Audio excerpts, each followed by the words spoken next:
दर्शकों नमस्कार। हमारी देसी चिकित्सा पद्धति जिसे हम आयुर्वेद कहते हैं, इसमें रोग निवारण और स्वास्थ्य लाभ के अनेक उपाय दिए गए हैं। लेकिन आज हम जिस पे चर्चा करेंगे वो है ऋतुचर्या। ऋतुचर्या क्या होती है, इसके क्या लाभ हैं और ये कैसे हमें अपनानी चाहिए। और इस पर बात करने के लिए, ज्ञान देने के लिए आज हमारे स्टूडियो में उपस्थित हैं डॉक्टर डी के शर्मा। आपका बहुत बहुत स्वागत है हमारे स्टूडियो में। Thank you sir. डॉक्टर साहब, वैसे तो अनेक उपाय हैं, लेकिन आयुर्वेद में ऋतुचर्या का क्या महत्व है? सर, जैसे आयुर्वेद में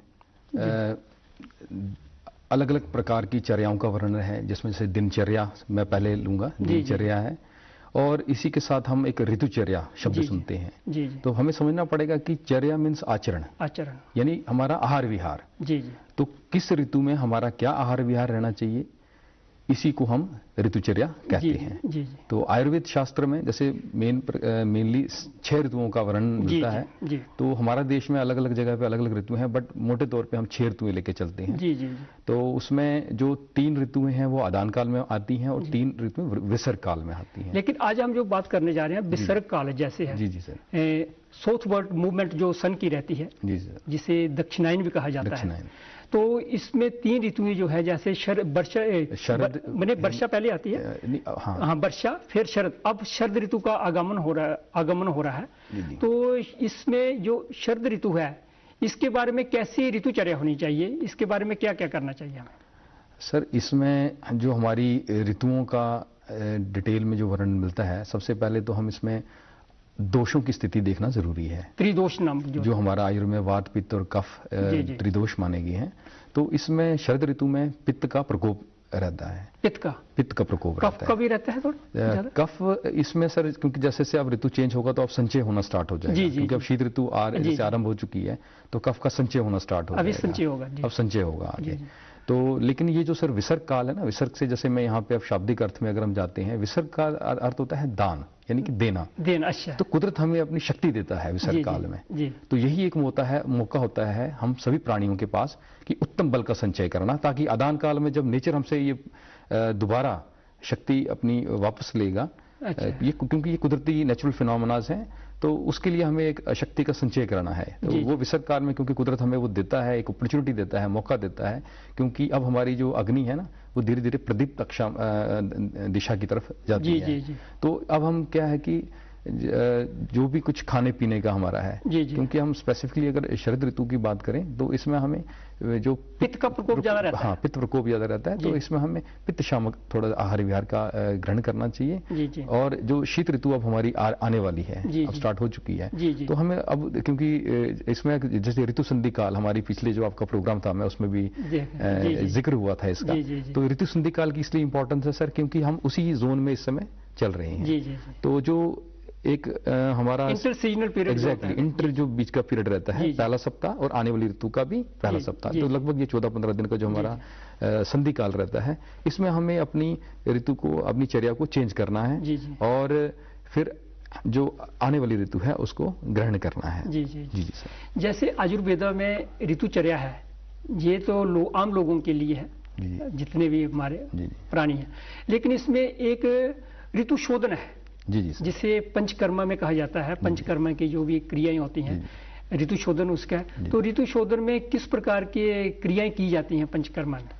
सर, पंचकर्म जो हमारा है, इसमें वर्णन है, क्योंकि जो हमारा एक नेचुरल दोषों का प्रकोप रहता है, लेकिन हर एक ऋतु में अलग अलग रहता है, जो कि किसी ऋतु में किसी दोष का संचय रहता है। किस प्रकार? तो अब जो हमारा शरद काल जैसे अभी चल रही थी बात, इसमें हमारा पित्त का जो प्रकोप रहता है, तो इसके लिए विरेचन हम एक आयुर्वेदिक प्रोसेस है जो हमारे गवर्नमेंट आयुर्वेदिक हॉस्पिटल है, और वहां पर सरली करके समझा दीजिए विरेचन जी। इसको मैं बड़ा सरल भाषा में दूंगा सर। जो हमारा कोई भी बॉडी में दोष है, तो उसको हम, जो हमारा मल मार्ग है, इसके द्वारा हम बाहर निकालते हैं औषधियां देकर। तो उससे क्या होता है कि जो संचित बॉडी में देश है, पित्त जो भी संचय है, वो अधोमार्ग से औषधि के द्वारा। और दूसरा जो इसकी क्रिया वो नस्य क्रिया भी इसी में हाँ, इसमें जो नस्य है, शोधन जो शोधन नस्य रहता है, इसमें क्या किया जाता है? इसमें भी सर नस्य में जो है नस्य कर्म जो है ऑयल थेरेपी रहती है, ऑयलेशन थेरेपी, तो शोधन नस्य का उपयोग किया जाता है। हाँ, नासिकारंध्र में दिया जाता है और इसके साथ साथ इसके बहुत फायदे भी हैं। ये तेल जो होता है ये मेडिसिनल होता है या कोई भी तेल घर का भी इस्तेमाल? इसमें यूजुअली तो हम जैसे डिजीज कंडीशन में मेडिसिनल ऑयल्स यूज करते हैं, बट एज ए रूटीन भी हम नस्य रिकमेंड करते हैं। तो उसमें घर में जैसे नारियल का तेल रहता है, तिल का तेल रहता है, ये यूज है। और अनुतेल का भी बहुत अच्छा इसमें रोल है। जी सर। ये ऋतु शोधन की दो ही क्रिया हम शीतकाल में कर सकते हैं? शीतकाल में सर जो पेशेंट की स्थिति के अकॉर्डिंग जो वैद्य जो है डॉक्टर पेशेंट ही कर सकते हैं या स्वस्थ आदमी भी कर पाए? नहीं, तो ऐसा नहीं है। ये तो जो बेसिकली शोधन क्रिया है ये तो होती ही स्वस्थ व्यक्ति के लिए है। एक मिसकंसेप्शन है कि नहीं जी हम बीमार होंगे तो शोधन कराएंगे, तो ऐसा नहीं है। ये शोधन क्रिया स्वस्थ व्यक्ति के लिए है और ये हर किसी को हर साल करवानी चाहिए और सीजन के अकॉर्डिंग करनी चाहिए। जैसे कि कफ का जब काल रहता है, बाद में वसंत ऋतु रहती है, उस समय हमें वमन करवाना चाहिए। वर्षा ऋतु में उस समय हमें बस्ती का प्रयोग करना चाहिए। तो ये सब सभी हैं, ये हमारे उत्तम स्वास्थ्य के लिए। क्योंकि जो हमारी चिकित्सा का ना मूलभूत अगर देखेंगे तो दो तरह की चिकित्सा रहती है, एक शमन, एक शोधन। तो शमन चिकित्सा जब दोष प्रकोपित बहुत ज्यादा बढ़ जाएंगे तो शमन चिकित्सा का आपको लाभ उतना नहीं मिल पाएगा। फिर उस समय तुरंत लाभ के लिए शोधन चिकित्सा का हम उपयोग करते हैं। तो ये फैसिलिटीज जैसे मैंने अभी बात बताई थी, हमारे गवर्नमेंट आयुर्वेदिक जो हॉस्पिटल है जम्मू में, वहाँ ये सुविधाएं अवेलेबल हैं। हमारे पंचकर्मा एक्सपर्ट्स हैं वहाँ पर और बहुत इंप्रूवमेंट हुई है। ये जो भी रिसेंट हमारे इसका साइड इफेक्ट भी कोई नहीं होता, कोई दवाई नहीं खानी है, कुछ नहीं करना। इसमें शरीर में सफाई, जैसे घर की सफाई करते हैं, किसी आंगन की सफाई करते हैं, ऐसे शरीर की सफाई है ये। क्योंकि जो हमारे डायरेक्टर साहब हैं डॉक्टर मोहन सिंह सर, वो बड़ा उन्होंने इंटरेस्ट लिया और मैं कहूंगा कि रूपरेखा बदल दी है।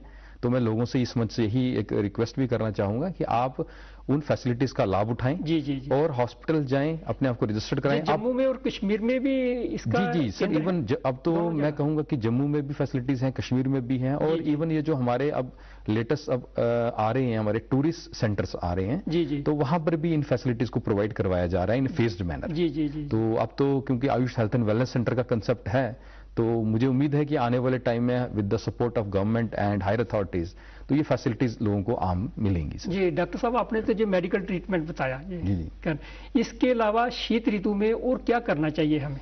सर शीत ऋतु में ना अब स्वास्थ्य वर्धन के लिए हमें इसमें देखो, हमारी जैसा मैंने बताया था अग्नि प्रदीप्त रहती है, तो गुरु अन्न आहार विहार का यूज कर सकते हैं हम।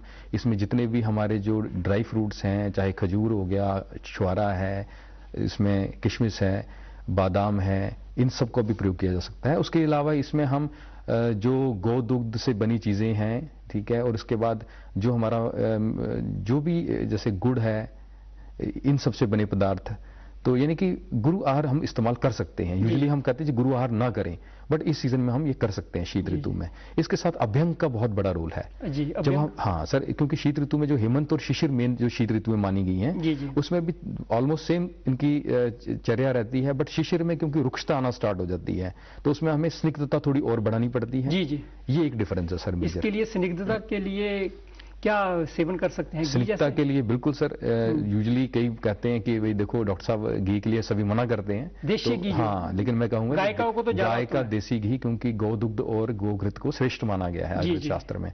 बट मैं यहाँ ये मंच से कहना चाहूंगा, घी अगर मैं कह रहा हूँ कि आप इस्तेमाल करें, तो ये ऐसा नहीं है कि एक जनरल आप मान लो किसी को बहुत ज्यादा कोई डिजीज पेशेंट है, वो डॉक्टर से अपनी सलाह करें, क्योंकि हमारे यहाँ पर जो भी कंसर्न डॉक्टर है, ही कैन डिसाइड कि आप कितना मात्रा में और कितना ले सकते हैं। तो इसलिए घृत का आप ऐसा ना करें कि घृत बिल्कुल छोड़ दें, मात्रावत लें, जो भी लें मात्रावत लें, और उसके साथ क्या अनुपान लेना है वो पता होना चाहिए। जैसे कि उष्णोदक, मैं किसी चिकित्सक की सलाह पे, जी सर बिल्कुल, कितनी मात्रा में लेना है, कितनी मात्रा में लेना है। और सबसे बड़ी बात है कि जो इसके साथ पथ्य अपथ्य क्या रहना चाहिए वो हमें पता रहना चाहिए। क्योंकि अब शीत ऋतु है, जैसे आपने पूछा, तो उष्णोदक मैं कहूंगा यहाँ पर कि हल्का गुनगुना पानी इसका इस्तेमाल करना चाहिए। हालांकि उष्णोदक का जब आप शास्त्र में वर्णन देखेंगे तो उन्होंने अष्टमांश चतुर्थांश करके भी वर्णन किया है, यानी कि पानी को हमने उबालना है और रिड्यूस करना है, तो वो भी एक अलग से। ये गुनगुने पानी का सेवन जो है सबसे उत्तम कौन सा काल रहता है पूरे 24 घंटे में, जहाँ हर समय किसी में भी कर सकते हैं? नहीं, ये सर इसमें जो उष्णोदक है, क्योंकि शीत ऋतु है तो हमें शीत से वात का प्रकोप होगा, हमें डिजीज मतलब होने की ज्यादा संभावना रहती है।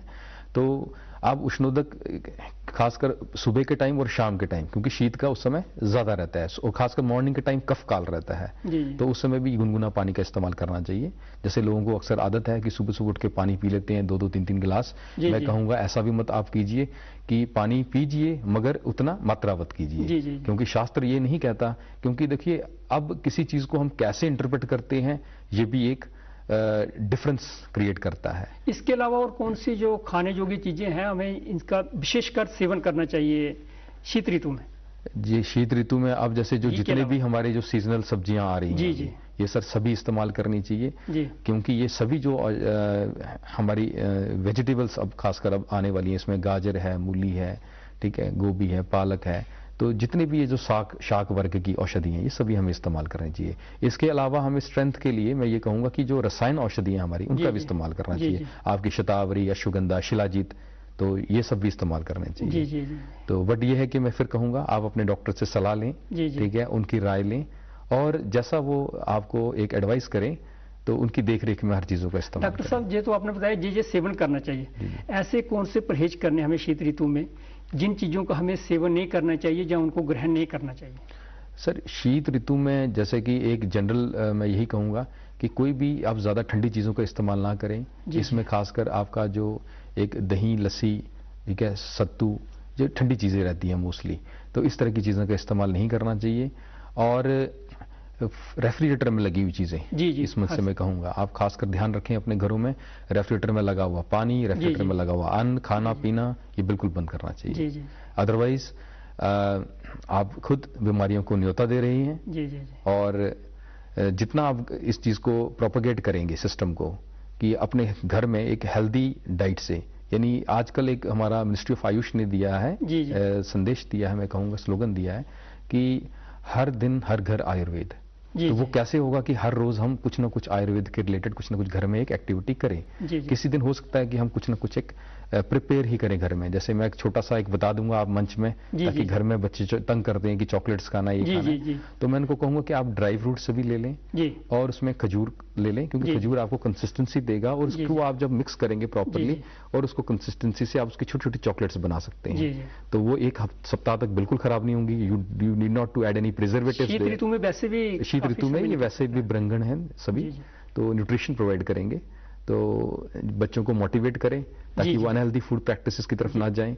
और इसमें जो शीत ऋतु में खासकर कहवा है हमारा प्राचीन काल से, चाहे कश्मीर रीजन ले लो, जम्मू रीजन ले लो, तो इसका ट्रेंड था और इसका इस्तेमाल बड़ा अच्छा है। ड्राई फ्रूट भी सेवन जी बिल्कुल, ड्राई फ्रूट इसमें डाल सकते हैं इसमें। और आयुष क्वाथ हमारा आयुर्वेद का जो है, ये हम पिछले कोविड के दौरान भी इसने बहुत लोगों को फायदा दिया, सिम्टोमेटिक पेशेंट्स में भी और जो माइल्ड एसिम्प्टोमेटिक। डॉक्टर साहब ये ऋतुचर्या जो है ये बहुत बड़ा विषय है। जी सर। वैसे आयुर्वेद का जो प्रसिद्ध ग्रंथ है अष्टांग हृदय, उसका 3रा अध्याय में ये है। जी बिल्कुल। तो उसमें एक इसका श्लोक भी है, शीते अग्रम।